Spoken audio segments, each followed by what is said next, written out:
Bayangkan, di tengah gelap hutan yang sunyi, langkah seorang panglima muda terhenti oleh suara bijak seorang wali. Antara amarah dan kasih sayang, antara tahta dan bakti seorang anak pada ayah. Inilah kisah yang jarang diceritakan. Pertemuan Raden Patah dengan Sunan Kalijaga di hutan sebelum menyerang Majapahit.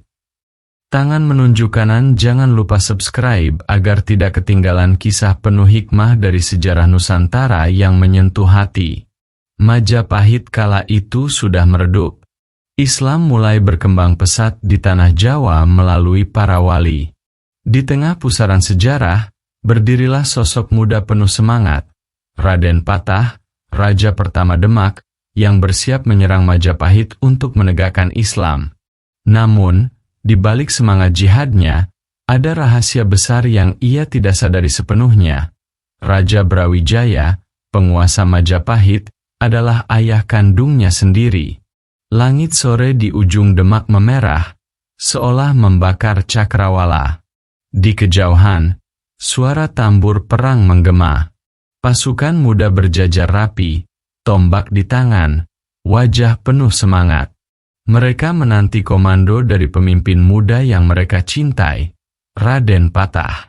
Di atas panggung bambu sederhana, ia berdiri tegak.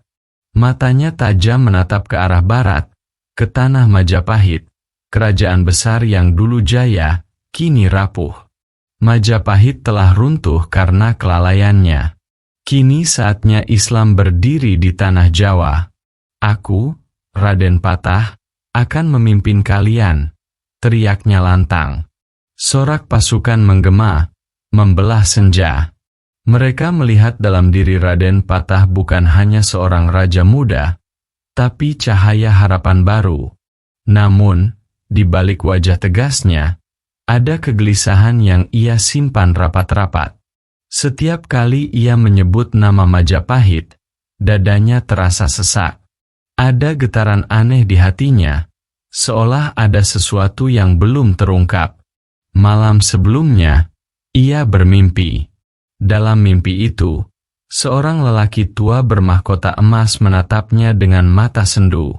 Lelaki itu mengulurkan tangan, namun ketika hendak digapai, sosok itu lenyap dalam kabut. Raden Patah terbangun dengan keringat dingin, jantung berdebar. Kini, berdiri di hadapan ribuan pasukan, ia mencoba menghapus bayangan itu. Baginya, Majapahit adalah musuh. Sebuah kerajaan yang harus ditaklukkan demi tegaknya Islam. Tapi, di lubuk hati terdalam, ia merasakan sesuatu yang tidak bisa dijelaskan. Sebuah api, bukan hanya api semangat, tapi juga api kebingungan. Apakah perang ini benar-benar jalan yang diridhai Allah? Atau ada rahasia lain yang selama ini ia belum ketahui? Angin senja berhembus. Daun-daun kering beterbangan. Seolah alam sendiri ikut berbisik. Raden, jalanmu belum tentu seperti yang kau bayangkan. Dengan langkah berat, ia menuruni panggung. Malam itu, ketika pasukannya mulai beristirahat, Raden Patah berjalan sendirian masuk ke hutan, menuju takdir yang akan mempertemukannya dengan sosok wali besar. Malam itu turun perlahan. Langit berbalut bintang, sementara bulan sabit menggantung redup di langit Jawa. Pasukan Demak terlelap di perkemahan, hanya suara jangkrik dan desir angin menemani. Namun, Raden Patah tak bisa tidur. Pikirannya dipenuhi gejolak, antara semangat menegakkan Islam dan bayangan mimpi aneh yang terus menghantui. Dengan langkah hati-hati, ia meninggalkan perkemahan, menyusuri jalan setapak yang hanya diterangi cahaya rembulan. Daun-daun kering berderak di bawah kakinya. Hutan itu terasa berbeda malam itu. Sunyi, tapi juga hidup. Pohon-pohon tinggi menjulang bagaikan tiang-tiang raksasa. Bayangannya menari di tanah, membuat suasana kian mistis. Raden Patah berhenti sejenak, menarik napas panjang. Mengapa hatiku gelisah begini? Apakah ini pertanda? Ya Allah, bimbinglah aku. Semakin ia melangkah ke dalam, semakin sunyi suasana. Angin berhenti bertiup, jangkrik pun seolah bungkam. Yang terdengar hanya detak jantungnya sendiri. Tiba-tiba, dari kegelapan hutan terdengar suara lirih namun jelas. Wahai anak muda, hendak kemanakah engkau melangkah dengan pedang dan pasukanmu? Raden Patah terperanjat. Ia menoleh ke kanan, ke kiri, tak seorang pun terlihat. Namun suara itu begitu nyata, penuh wibawa, seolah datang bukan hanya dari telinga, tapi langsung menembus hatinya. Langkahnya terhenti. Tangannya refleks menggenggam hulu pedang. Hutan yang sunyi kini seakan menunggu. Daun-daun bergetar pelan. Angin kembali berhembus, membawa aroma tanah basah. Dalam hati, Raden Patah tahu, malam ini, ia tidak sedang berjalan sendirian. Ada sesuatu, atau seseorang, yang menunggunya di kedalaman hutan itu. Dan pertemuan itu akan mengubah arah takdirnya. Raden Patah berdiri tegang di tengah hutan. Matanya menajam, mencari asal suara misterius yang baru saja terdengar. Embun malam menempel di rambutnya, nafasnya memburu.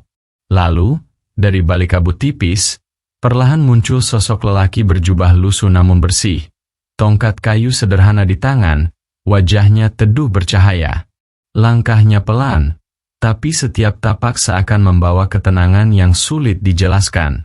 Raden Patah segera mengenali sosok itu, Sunan Kalijaga, salah satu wali Songo, guru dan panutan umat. Ia segera menunduk penuh hormat. Assalamualaikum, Kiai. Sunan Kalijaga tersenyum lembut. Waalaikumsalam, Raden. Hening sesaat. Suara hutan kembali terdengar, seolah pepohonan pun ikut mendengarkan percakapan itu. Raden Patah membuka suara dengan semangat yang bercampur kebimbangan. Kiai, aku hendak menyerang Majapahit. Kerajaan itu telah runtuh dalam kegelapan. Kini saatnya Islam tegak di tanah Jawa. Inilah jihad kami. Sunan Kalijaga menatapnya dalam-dalam. Tatapannya bukan tatapan marah, melainkan tatapan seorang ayah kepada anak yang tersesat arah.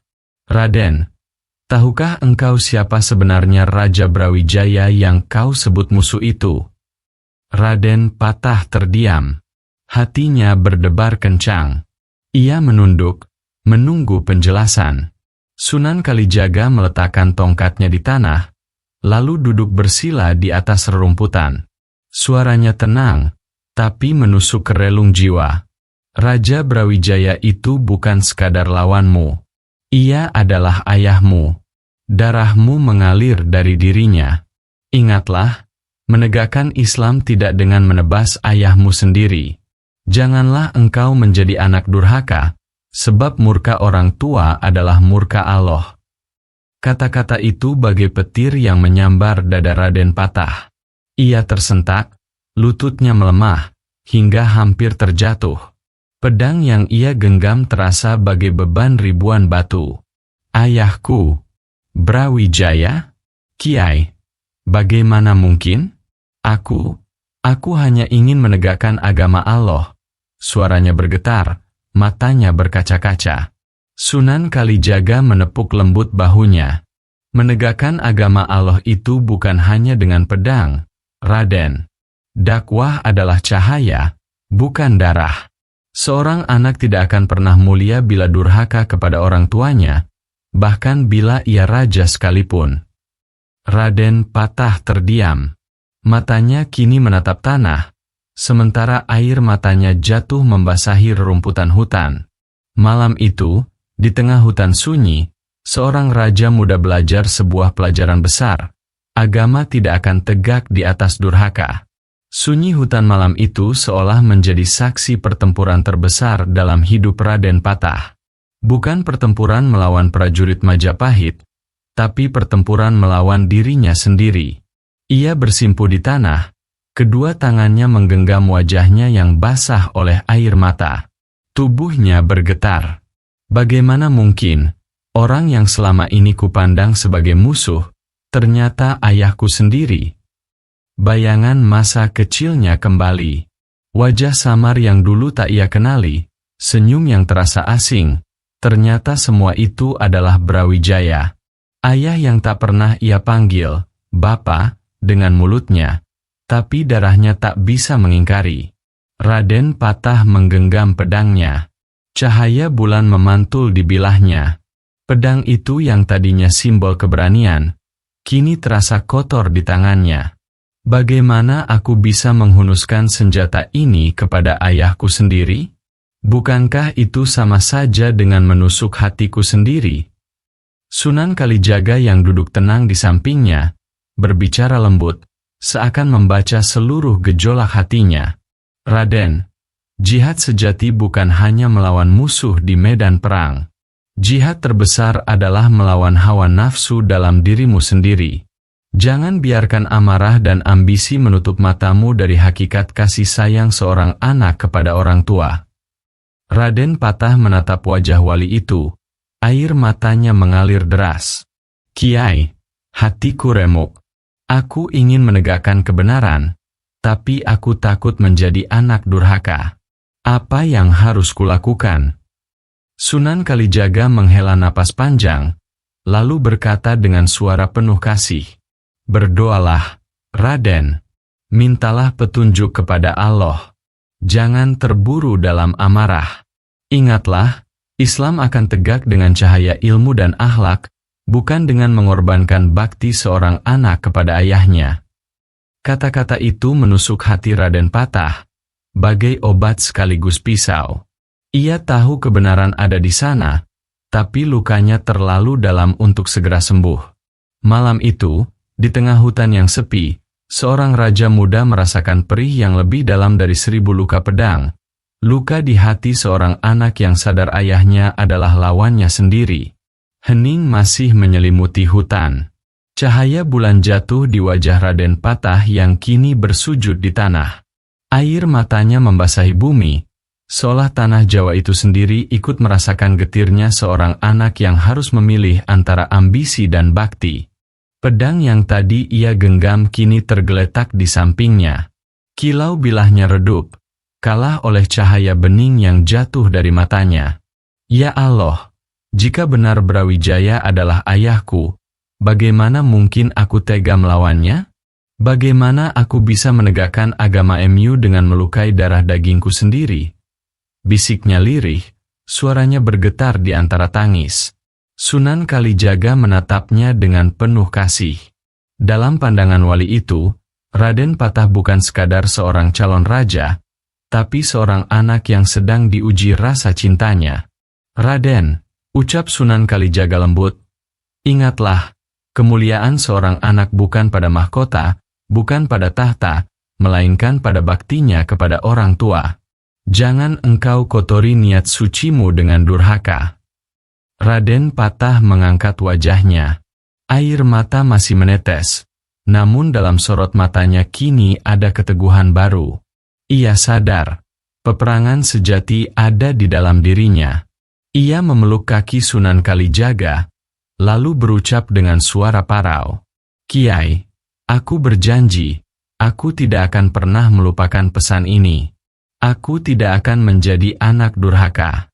Jika Majapahit harus runtuh, biarlah itu terjadi dengan izin Allah, bukan karena tanganku menusuk ayahku sendiri. Sunan Kalijaga tersenyum tipis, lalu mengangkat tangan, mendoakan anak muda yang menangis di hadapannya. Angin malam berhembus kembali, seolah membawa doa itu ke langit. Malam itu, di tengah hutan Jawa yang sunyi, lahir bukan hanya seorang raja, tetapi seorang anak yang menemukan arti sejati dari cinta, bakti, dan pengabdian kepada Allah.